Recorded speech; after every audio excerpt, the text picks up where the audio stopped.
ናበዝሞታ አካል እምኒ አይድርበን ምክትል አቦ መንበር ህወሓት አይታማኒ ለሰፋ ዝሃዎ መዘራረባ ሐሳብ በቀዳምነት እንምልከቶ ጉዳዩ አበ ሱዳን ከተማ ኩምሩክ አርሚ ሰብዓ ብድሮን ተወቂዑ ዝብል ሓበሬታ ክንደየና ሓቂ ዓለም ለኸ ማዕኸናት ዜና ብዛዕባ እቲ ጉዳይ እንታይ ይብላ ካሊእ እንድስሶ ዛዕባ እዩ አበ ምዕራብ ትግራይ ኣብ ልዕሊ ተጋሩ ገበን ጆኖሳይድ ዝፈጸመ ኮነሬል ደመቀ ዘውዱ 5 ሐምለ ብዝብል ወራሪ ሓይለ መሓራ ኣብ ሑመራ ዝኽሪ ይዝክረሎም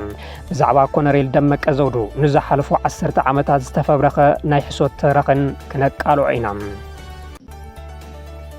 ሻዕብያ ባሽሓት ዝቁፀር ሰራዊት ኣብ ሳዋ ምስልጣኑን ፕሬዝደንት ኢሳያስ አፈወርቂ ዘሕለፍዎ መልእኽትን ካልኦትን ኣብ ናይ ሎሚ ዜናና ካብ እንድስሶም ጉዳያት እዮም ሰላም ኣብ ርሑቕን ቅርባን ኮይንኩም ትከታተሉና ዘለኹም ክቡራትን ክቡራንን ፈለማ እንኳዕ ንበዓል ሓዋርያ ኣብፅሐኩም ብምባል ንሎሚ 5 ሐምለ 2018 ዓ.ም ዝሓዝናዮም ዜናታት ከም ስዕብ ክነቕርቦም ኢና ሰናይ ጻንሒት ናበዝሞታ አካል እምኒ አይድርበን ምክትል አቦ መንበር ህወሓት አይተ አማኑኤል ሰፋ ምክትል አቦ መንበር ህወሓት አይተ አማኑኤል ሰፋ ኣብ ማሕበራዊ ሚድያ ጽሐፍዎ ሓጺር ሓበሬታ መዘራርቦ ኮይኖሎም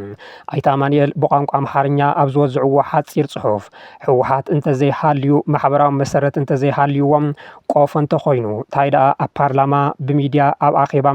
ኣብ ኣደባባይ ኣብ ስልጠና በብመዓልቱ መጺኦም ንህወሓት እናልዕሉ ሃተፍተፍ ማያል እንታይ ኣምጾ ብምባል ይሓትሞም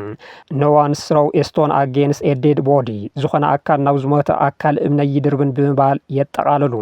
ካብ ቀዳማይ ሚኒስትር ክሳብ ጀነራላት ካብ ተጋሩ ፖለቲከኛታት ክሳብ አክቲቪስታት ብሓደ ወገን ህወሓት ሞይቱ እንትብሉ ብኻሊእ ወገን ድማ ኩናት ንምኽፋት ይዳለሎ ብምባል እንትኸሱ ይስምዑ ህወሓት ኣብ ንፋስ ከም ዝተበተነ ሕርጭ እዩ ኣብ ንፋስ ዝተበተነ ሕርጭ ድማ ኣኪብካ ሕርጭ ክትገብሮ ይትኽእልን ዝበሉ ቀዳማይ ሚኒስትር ኣብይ ኣሕመድ ሕጋዊ ሰውነቱ ብቦርድ መረፃ ካብ ምስራዝ ክሳብ ኩሉ ዓይነት እጽዋት ብምግባር ህወሓት ኩናት ንምኽፋት ይዳለሎ ዝብል ንማሕበረሰብ ዓለም ጥርዓን ክሳብ ምቕራብ በፂሖም እዮም ህወሓት ሞይቱ ህዝባዊ ቅቡልነት እውን ስኢን እዩ ዝብሉ ምስ ብልጽግና ዝወገኑ ተጋሩ ፖለቲከኛታት እውን ሕዚ ህወሓት ኩናት ክኸፍት ይሸባሸበሎ ብምባል ብምኽሳስ መንግስቲ ፌደራል ስጉምቲ ንኸስደሎም እናተማሓጾኑ ይርከቡ ኣብዚ ሕዚ እዋን ካብ ቀዳማይ ሚኒስትር ኣብይ ክሳብ ፊልድ ማርሻል ብርሃኑ ጁላን ጀነራላቶም ካብ ጌታቸው ረዳ ክሳብ ጀነራል ጻድቃን ካብ ኬርያ ኢብራሂም ክሳብ ጀነራል መንጋግ በቢሚድዩ እናወጹ ህወሓት ጽምዶ ፈጢሩ ክወግአና ይዳለሎ ብምባል ክኸሱ ወጊሑ ክመሲዮም ናይ ኣደባባይ ሓቂ ነዚ ድማ ኣይታማሊእን ናብ ዝሞተ ኣካል ዶ እምኒ ይድርበ እዩ ብምባል ሓውሲ ስላቕ ንክጽሕፉ ዝተገደዱ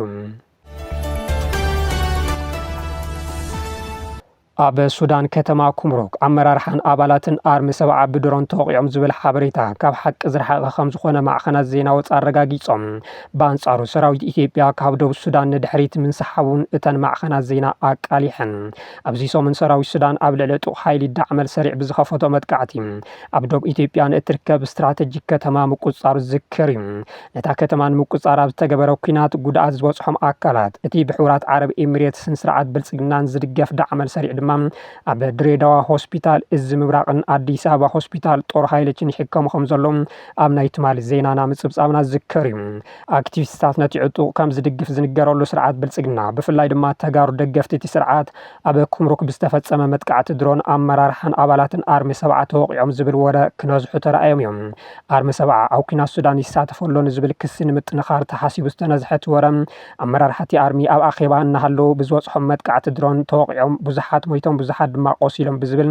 ተጋሩ ተዓሰብቲ ስርዓት ብልጽግና ብዝለዓለ ክቀባበልዎ ተረኣዮም እዮም ነዚ ሓበሬታ ከም መበገሲ ብምውሳድ ነቲ ሓቂ ንምፅራይ ዝፈተና ማዕኸናት ዜናን ወተሃደራዊ ፍልፍላትን ግና እቲ ሓበሬታ ካብ ሓቂ ዝረሓቐ ከም ዝኾነ እዮም ዝገልጹ ዘሎም ኣሰናዳይ ማይ ቪውስ ኦን ኒውስ ዝኾነን ኣብ ፖለቲካዊ ምንቅስቓስ ኢትዮጵያ ጠሚቱ ዝሰርሕን ሳይድ ኒድማን ኣብ ኩምሩክ ካብ ዝርከቡ ፍልፍላት ኣረጋጊጸ እየ ከም ዝበሎ እንተኾይኑ ኣብቶም ዝሓለፉ 3-4 መዓልትታት ኣብ ከተማ ኩምሩክ ዝተፈጸመ መጥቃዕቲ ድሮን ከም ዘይነበረ እዩ ሳይድ ኔድማን ካብ እሙናት ፍልፍላት ከም ዘረጋገጸ እንተኾይኑ እቲ ዝበሃል ዘሎ ኣብ ካልኦት ግንባራት እንተኾይኑ ኣይፈልጥን ነገር ግና ካብ ኩምሩክ ከም ዘረጋገጽክዎ እንተኾይኑ ግና ኣብ ኩምሩክ ዝኾነ ዓይነት መጥቃዕቲ ድሮን ከም ዘይተፈጸመ ኣረጋጊጸ ኣለኹ ይብል ንከተማ ኩምሩክ ንምሓዝ ኣብ ዝተኻየደ መጥቃዕቲ እውን እንተኾነ ኣርሚ ሰብዓ ዓብዪ ስዕረት ኣጋጢምዎ ዝብል ሓቂ ክረክበ ይከኣልኩን ብምባል ነቲ ብዕሱባን ስርዓት ብልጽግና ዝጋዋሕ ዘሎ ናይ ፈጠራ ሓበሬታ ውድቕ ገይርዎ ኣሎ በኣንጻሩ ይብል ሰይድ ኔድማን በኣንጻሩ ዘረጋገጽክዎ ነገር እንተሃሎም ሰራዊት ኢትዮጵያ ንድሕሪት ምንስሓብ እዩ ሰራዊት ኢትዮጵያ ንዕጡቕ ሓይሊ ወሃቢ ደገፍ ሱዳን ይኹን ግንባር ምንቅስቓስ ሓርነት ሰሜን ሱዳን ብድሮን ይኹን ብከቢድ ኣፅዋር ዝኾነ ዓይነት ሓገዝ ኣይገበረን ጥራሕ እንተይኮነስ ንባዕሉ ንድሕሪት ከም ዘሰሓበ ኣረጋጊጸ ኣለኹ ኢሉ መሰልጠኒ ቦታ ካብ ምምችቻው ሓሊፉ ብሎጂስቲክን ብድሮንን ንአርኤስኤፍ ክሕግዝ ፀንሐ ሰራዊት ኢትዮጵያ ካብ ቤንሻንጉል ጉሙዝ ሸርቆሌ ናብ ዝተባሃለት ወረዳ ከም ዝሃደመ ክግለጽ ምጽንሑ ዝዝከር እዩ ብኢሚሬትስ ዝምወል ሓይሊ ጀነራል መሐመድ ሓምዳን ዳጋሎ ኮሎምቢያውያን ቻዳውያን ደቡብ ሱዳናውያንን ኢትዮጵያውያንን ዕሱባት ኣብ ጎነ ሰሊፉ ይዋጋእ ከም ዘሎ ብተደጋጋሚ ዝተገለጸ ኮይኑ ብልጽግና ድማ ሕወሓት መናእሰይ ንሱዳን ይሸይጥ ኣሎ ብምባል እንትኸስስ ይስማዕ ምምሕዳር ከተማ መቐለ ውዳበ ሓይሊ ወያና ዝተሰየመ ሓይለ ሰልጢኑ እቲ 210 ኣባላት ዝሓዘ ውዳበ ውሽጣዊ ሰላም ንምዕሳል ዝዓለመ እዩ ተባሂሉ ምምሕዳር ከተማ መቐለ ምስ ቤት ጽሕፈት ምልሻታ ከተማ ብምትሕባር ሓይሊ ወያናይ ብዝብል ውዳበ ዘሰልጠኖም ኣካላት ጸጥታ ኣብታ ከተማ ካብ ዝርከባ 7 ክፍላተ ከተማ ዝተውጻጹ ምዃኖም ተገሊጾሎም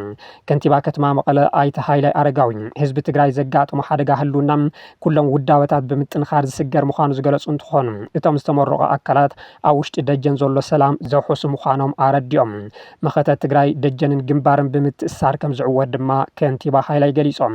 ሓላፊ ቤት ጽሕፈት ምልሻ ከተማ መቐለ ኣይተ ገብረ እግዚአብሔር ገብረ ማርያም ብወገኖም ከተማ መቐለ ብዙሕ ዓይነት ገበን ዝፍጸመላ ምዃናን ሎሚ ዝተመረቑ ኣካላት ነቲ ጸገም ኣብ ምፍታሕ እጃሞም ከበርክቱ እምነቶም ምዃኑን ገሊጾም ተመረቕቲ ብመሰረት ኣብ ከይዲ ስልጠና ዘጥረይ ወዓቕሚ ብምስራሕ ነባሪ ከተማ መቐለ ብሰላም ወፂኡ ዝኣትወሉ ኩነታት ንምፍጣር ከም ዝጽዕሩ ኣረጋጊጾም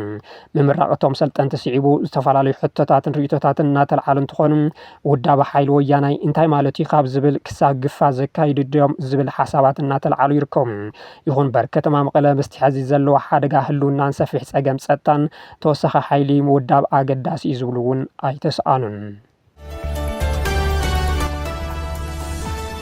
ንተጋሩ ብምጽናት ንምዕራብ ትግራይ ወሪሩ ዝርከብ ገበነኛ ሓይለ መሓራም ዝኽሪ 5 ሓምለ ብምባል ኣብ ሕመራን ተኽብር ሚልዮናት ተጋሩ ግና ንሻርሻይ ክረምቲ ኣብ ኬንዳ ክሕልፉ ተገዲዶም ኣለው ብኮነሬል ደመቀ ዘውዱ ዝምራሕ ንባዕሉ ኣስመላሽ ኮሚቴ ብምባል ዝጽውዕ ገባታ ሓይለ መሓራም ኣብ ግዛት ትግራይ ከተማ ሕመራ ዘይዕጸፍ ቃል ዘይፍታሕ ዕጥቂ ብምባል ክዝክር ውዒሉ ሕማም ምስ ፍሕፋሕ ዝተገራስዎ ሓይለ መሓራ ንዓመታት ግዛት ትግራይ ምግባት ጽዒሩ ከይተሰኻዕሉ ጸኒሑ 2013 ዓ.ም ብልጽግና ንትግራይ እንትወርድ ተሓዚሉ ኣትዩ ንምዕራብ ትግራይ ወሪሩ ይርከብ ካብቲ እዋን ጀሚሩ ኣሽሓት ተጋሩ ኣጽኒቱ ሚልዮናት ኣመዛቢሉ ገበን ጀኖሳይድ ፈጺሙ ኣብ ግዛት ትግራይ ሰፊሩ ይርከብ ኣብ ገበን ትግራይ ዝለዓለ እጃም ዝወስድ ኮነሬል ደመቀ ዘውዱ ካብ ወያነ ዘምለጥ ኩሉ 5 ሓምለ ብምባል ንተጋሩ ኣባሪሩ ዝኽሓን ጽልኢ ዘለዎም እኒ ዳኛቸው ኣሰፋ ዓዲሙ እናኽበረ ውዒሎም ኮነሬል ደመቀ ካብ ኢዱ ወያነ ብጅግንነት ኣምሊጠ እኳ እንተበለም ታሪክ ግና ኮነሬል ደመቀ ጅግና ኮይኑ እንተይኮነስ ብውዲት ብኣዴናውያን ከምልጥን ኣካላት ጸጥታ ቀቲሉ ብነጻ ክወፅን ዝተገበረ ገበነኛ ምዃኑ እዩ ዝምስክረልና ሻምበል ዘመኔ ጌቴ ዝተባሃለ ተወላደ መሓራም ክሳብ መዓዝ ወለዶ ክደናገር ብዝብል ኣብ ዘስፈሮ ጽሑፍ ኮነሬል ደመቀ ከምቲ ጅግና ኢሉ በብዓመቱ 5 ሓምለ ዘኽብሮ ይኮነን ብድሕሪ መጋረጃ ዘሎ መሪር ሓቂ ብዛዕባ ቲያትር 5 ሓምለ 2008 ዓ.ም እቲ ሓቂ ክነግረኩም ይብል ኣብቲ እዋን ተሳታፊ ከም ዝነበረ ብምጥቃስ ቀንዲ ተዋሳእቲ ናይቲ 5 ሓምለ ቲያትር ኣባላት ብኣዴን ከም በዓልን ገዶ አንደርጋቸውን ደመቀ መኮንንን ከም ዝኾኑን ናይቲ ቲያትር መሰናዳ ድማ ጥምረት ኦሮማራ ይብል ናብ እንዳ ኮነሬል ደመቀ ፖሊስ ፌደራል ከም ዝኸይድ ኣቀዲሙ ይፍለጥ ነይሩ ዝብል እቲ ጸሓፊ ካብቶም ኣባላት ኣስመላሽ ኮሚቴ ዝኾኑ አታላይ ዛፌ ቀዲሞም ተዓፊኖም ከም ዝተወሰዱ ፖሊስ ናብ ኮነሬል ደመቀ ቅድሚ ምኻዱ 1 ሰዓት ቀዲሙ ኣብ ቤት ዕዮ ሃገራዊ ድሕነት ካብ ዝሰርሑ ሽመኛታት ብኣዴን ሓበሬታ ስለ ዝበጽሖም ሰበይቱን ደቁን ናብ እንዳ ካሊእ ሰብ ክውሰዱ ከም ዝተገበሩ ይምስክር ብመሰረት እቲ ድራማ ድማ ኮነሬል ደመቀ ኣብ ገዝኡ ተወሳኺ ዕጡቕ ኣምፂኡ ከም ዝተጸበየ ፖላዊስ ከይዶም ከንኳሕኩሑ ከለዉ ካብ ውሽጢ ናብ ደገ ነታጉይ ብምድርባይ ኣብ ልዕሊ 3 ኣባላት ፖሊስ ጉድኣት ከም ዘብጽሐ መረዳእታ ኣለኒ ዝብል እቲ ጸሓፊ ፖሊስ ስጉምቲ ከይወስድ ሓላፊኦም ተዋሳእቲ ድራማ ብምዃኑ ተኸልኪሎም ነዚ ገዛ ከቢቦም ክጽበዩ ተገይሩ ካብ ታሕታይ ኣርማጭሆ 2 ኣይሱሱ ዕጡቓት ጽዒነን ኣብ መእተዊ ጎንደር ክራገፋ ብምግባር ብፍሉይ ሓይለ መሓራ ተዓጂበን ናብ ገዛ ኮነሬል ደመቀ ኣምሪሖም ይብል ምሸት 5 ሓምለ ነቶም ስጉምቲ ከይወስዱ ዝተኣዘዙ ፖሊስ ፌደራል ንምድምሳስ ተፈቲኑ ከም በዓል ሲሳይ ታከለን ሰጠኝ ባብልን ዝበሉ ከምኡ እውን 9 ኣባላት ፖሊስ ፌደራል ህይወቶም ክሓልፍ ከም ዝተገበረ ይምስክር። ኮሎኔል ደመቀ ካብ ፍሉይ ሓይሊ ትግራይ ኣምሊጡ ተባሂሉ ዝውረሕ ሕሶት ምዃኑን ኣብቲ እዋን ብሽርሒ ህይወቶም ብኾንቱ ክሓልፉ ካብ ዝተገበሩ 9 ኣባላት ፖሊስ ፌደራል ትግራዋይ ሓደ ጥራሕ ከም ዝነበረ ድማ ሻምበል ዘመኔ ጌቴ የረጋግጽ። ብድሕሪኡ ኮሎኔል ደመቀን ብጾቱን ብሰራዊት ምክልኻል ሃገር ተኸቢቦም ዋላ ሓንቲ ጥይት ከይተተኮሰሎም እቲ ብሰበስልጣን ብኣዴንን ብርክት ዝበለ ገንዘብ ብዝተዋሃቦም ብኣዛዚ መበል 33 ክፍለ ሰራዊት ኣቢሉ ብሰላም ኢዱ ክህብ ከም ዝተገበረ ነቲ ታሪክ ዝፈልጥ ጸሓፊ ገሊጾሎም።